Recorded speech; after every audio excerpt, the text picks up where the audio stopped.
ఆదిలాబాద్లో మా ప్రతినిధి జోషి లైన్లో ఉన్నారు. సో జోషి చెప్పండి, బెల్లంపల్లి ఎమ్మెల్యే దుర్గం చిన్నేపై బీఆర్ఎస్ పార్టీకి ఇది మాయని మచ్చగా చెప్పుకోవచ్చు. ఎందుకంటే సేజల్ విషయంలో ఆయన తను ఆత్మహత్య చేసుకుంది. మొన్నే ఢిల్లీలోకి వెళ్ళి టెర్రస్ భవన్లో తను ఆత్మహత్య చేసుకోవటం అనేది దేశం మొత్తం కూడా ప్రకంపనలు సృష్టించింది.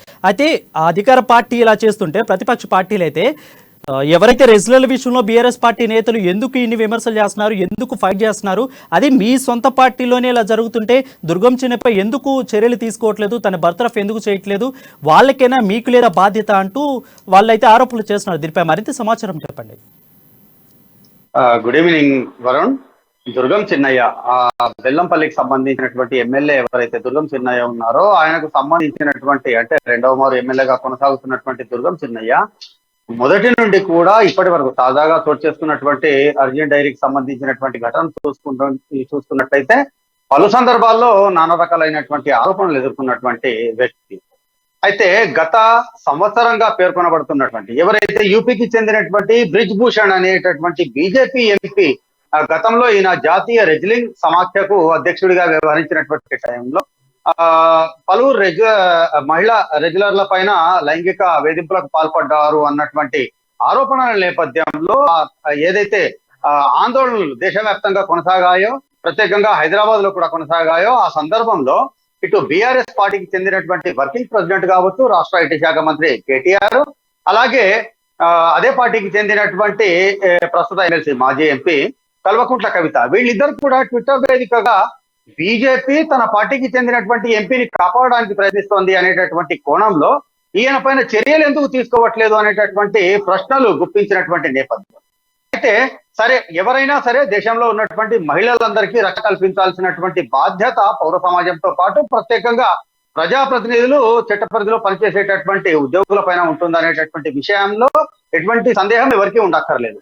కానీ బాధ్యతాయుతమైనటువంటి ఒక రాజ్యాంగబద్ధమైనటువంటి పదవుల్లో కొనసాగుతున్నటువంటి వీళ్ళు ఆ యొక్క న్యాయం కొరకు చేసేటటువంటి డిమాండ్ లో కూడా రాజకీయ స్వార్థంతో కూడినటువంటి వ్యవహారాన్ని నిలపడం అనేటటువంటిది ఇప్పుడు కొంత ఇబ్బందికర పరిస్థితులకు, అలాగే ఒక రకమైనటువంటి ఆరోపణలకు దారితీస్తున్నట్టుగా తెలుస్తోంది. తమ సొంత పార్టీకి చెందినటువంటి రెండవ మారు ఎమ్మెల్యేగా కొనసాగుతున్నటువంటి దుర్గం చిన్నయ్యకు సంబంధించినటువంటి విషయంలో దుర్గం చిన్నయ్యతో పాటు ఆయన అనుచరులు పలుమార్లు వేధింపులకు పాల్పడ్డారని చెప్పి, అలాగే లైంగిక వేధింపులు, మహిళలను సప్లై చేయాలనేటటువంటి వేధింపులకు పాల్పడ్డారనేటటువంటి ఆరోపణలతో ఫిర్యాదు చేసినప్పటికీ కూడా స్థానికంగా ఉన్నటువంటి పోలీసు అధికారులు ఎవరు పట్టించుకునేటువంటి పరిస్థితుల్లో, గత్యంతరం లేని పరిస్థితుల్లో 2 మార్లు ఆత్మహత్యకు ప్రయత్నించారు అర్జున్ డైరీకి సంబంధించినటువంటి ఎండి షెజల్.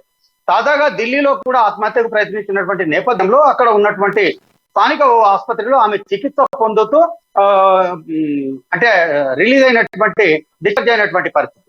అయితే ప్రస్తుతం బెల్లంపల్లి వ్యాప్తంగానే కాదు, ఉమ్మడి జిల్లా వ్యాప్తంగా, ఒక రకంగా చెప్పాలంటే రాష్ట్ర వ్యాప్తంగా కూడా మహిళలకు సంబంధించినటువంటి విషయంలో పలు ప్రశ్నలు లేవనెత్తినటువంటి ఈ యొక్క అధికార పార్టీకి చెందినటువంటి ప్రత్యేకంగా కల్వకుంట్ల కుటుంబీకులు ఎవరైతే ఉన్నారో వాళ్లకు దుర్గం చిన్నయ్యకి సంబంధించినటువంటి ఈ యొక్క అరాచకాలు కనిపించట్లేదా అనేటటువంటి ప్రశ్నలు సంధిస్తున్నటువంటి నేపథ్యం.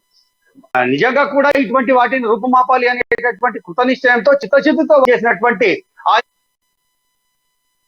రైట్ జోషి, అయితే దుర్గం చిన్నయ్యపై దేశం మొత్తం ఈ వార్త గురించి అధిష్టానానికి ఈ వార్త చేరిందా? ఒకవేళ చేరితే వాళ్ళు ఎలాంటి చర్యలు తీసుకుంటారు?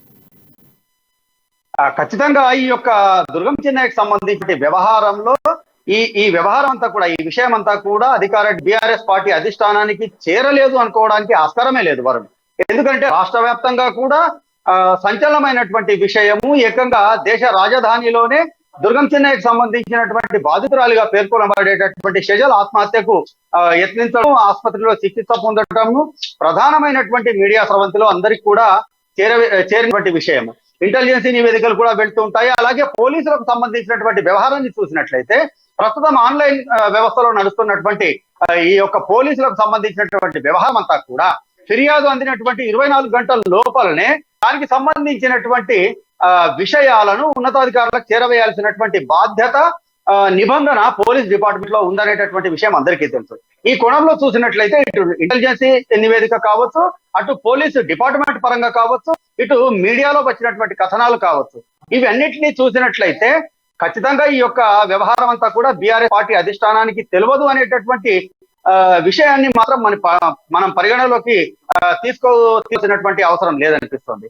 ఇక గతాన్ని చూసినట్లయితే కేవలం కొన్ని ఆరోపణలు వచ్చినటువంటి నేపథ్యంలోనే కొంతమంది మంత్రులుగా ఉన్నటువంటి తమ ఎమ్మెల్యేలను మంత్రి పదవి నుండి బర్తరఫ్ చేసి తామింత చిత్తశుద్ధితో ఉన్నాము అనేటటువంటి మెసేజ్ ను ఇవ్వదలుచుకున్నటువంటి బీఆర్ఎస్ పార్టీ నిజంగా ఆ యొక్క విషయంలో చిత్తశుద్ధిగా వ్యవహరించినట్లయితే దుర్గం చిన్నయ్య పైన చర్యలకు ఎందుకు వెనుకాడుతున్నారు అనేటటువంటి ప్రశ్న తెరపైకి వస్తున్నటువంటి నేపథ్యం. అయితే రాబోయే ఎన్నికల సమయం ఉన్నందున ఈ యొక్క వ్యవహారం తమ పార్టీ నాకు చుట్టుకుంటుందా అనేటటువంటి సందిగ్ధంలో ఉన్నారా, లేకపోతే తమ పార్టీకి ఇచ్చినటువంటి ఎమ్మెల్యే కాబట్టి ఈ విషయాన్ని పక్కదారి పట్టించేందుకు ప్రయత్నిస్తున్నారా అనేటటువంటి దాన్ని పక్కన పెడితే మహిళల విషయంలో బీఆర్ఎస్ పార్టీకి ఉన్నటువంటి చిత్తశుద్ధి ఏమి అనేటటువంటి ప్రశ్న మాత్రం ప్రస్తుతం తెరపైకి వస్తున్నటువంటి విషయం.